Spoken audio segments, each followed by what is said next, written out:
অনেক দিন আগের কথা।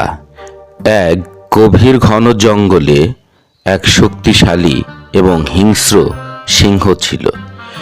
তার এই শক্তির খুব অহংকার ছিল। সিংহকে দেখে জঙ্গলের অন্য প্রাণীরা থরথর করে কাঁপত। সিংহ বের হলেই অন্য প্রাণীরা লুকিয়ে পড়ত তার ভয়ে। এ পর্যন্ত জঙ্গলের অনেক প্রাণীকেই সিংহ শিকার করে খেয়েছে।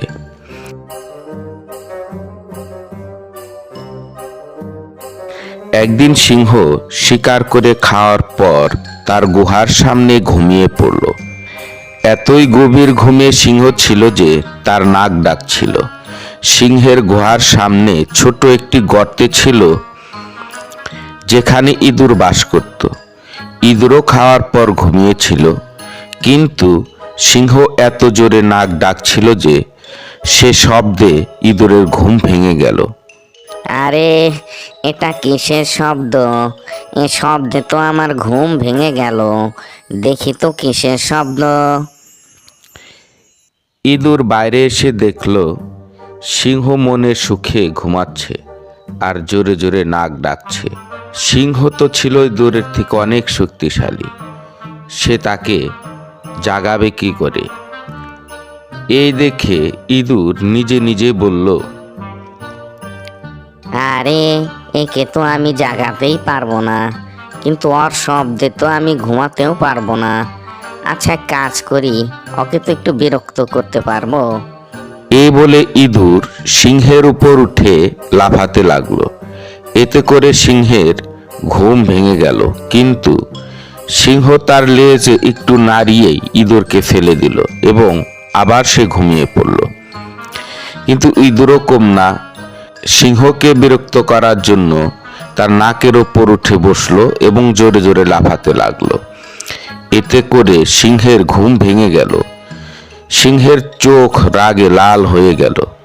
সিংহ ইঁদুরকে পায়ের নিচে ফেলে চেপে ধরলো আর বলল, শয়তান ইঁদুর, তোর এত বড় সাহস! তুই এই জঙ্গলের রাজার ঘুম নষ্ট করস, আমাকে বিরক্ত করস। আমি তোকে কাঁচা চিবিয়ে খেয়ে ফেলবো। এই শুনে ইঁদুর খুব ভয় পেয়ে গেল। ভয়ে সে কাঁপতে থাকে এবং বলে,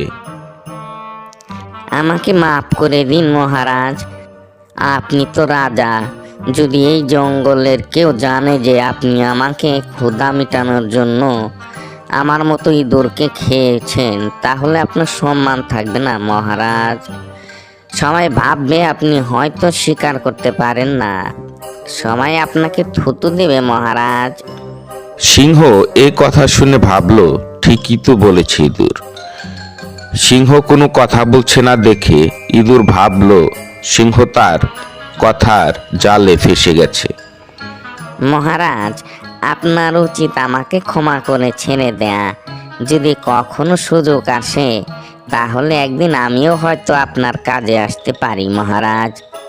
ইঁদুরের এই কথা শুনে সিংহ জোরে জোরে হাসতে লাগলো আর অহংকার করে বলতে লাগলো, হা হা হা হা হা হা।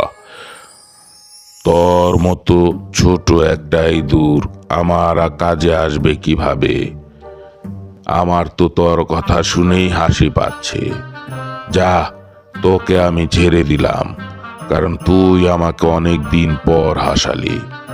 আসলে তোর কথা শুনেই হাসি পাচ্ছে আমার। যা তুই। এই বলে সিংহ ইঁদুরকে ছেড়ে দিল আর ইঁদুর ছাড়া পেয়ে বেঁচে গেল। সে তাড়াতাড়ি ওখান থেকে চলে গেল। এর কয়েকদিন পর সিংহ তার গুহা ছেড়ে বের হলো শিকারের খোঁজে, কিন্তু অনেক খুঁজেও শিকার সে পেল না। জঙ্গলে শিকারী জাল বিছিয়ে রেখেছিল জঙ্গলের জন্তু জানোয়ার ধরার জন্য। সিংহ খাবার খুঁজতে খুঁজতে সেই ফাঁদেই এসে ধরা পড়ল। অনেক চেষ্টা করেও সেই জাল ছিঁড়ে সিংহ বের হতে পারল না। তখন সে সাহায্যের জন্য সবাইকে ডাকা শুরু করলো। আরে, কেউ কি আছো নাকি? আমাকে একটু সাহায্য কর ভাই, আমি ফাঁদে আটকা পড়েছি। ঠিক তখনই সেই ইঁদুর যাচ্ছিল সেই পথ দিয়ে। সিংহের ডাক তার কানে গিয়েও পৌঁছালো। সে এগিয়ে গেল এবং দেখল সিংহ জালে আটকে আছে। সে দেরি না করে সিংহের কাছে গেল আর বলল, আরে মহারাজ, আপনি এখানে এভাবে? আপনি তো অনেক শক্তিশালী, এখানে আটকা পড়লেন কিভাবে? আমি এখনই জাল কেটে আপনাকে উদ্ধার করছি মহারাজ। এই বলে ইঁদুর সেই জাল কাটতে লাগলো এবং অনেক কষ্টে জাল কেটে সিংহকে একসময় উদ্ধার করলো।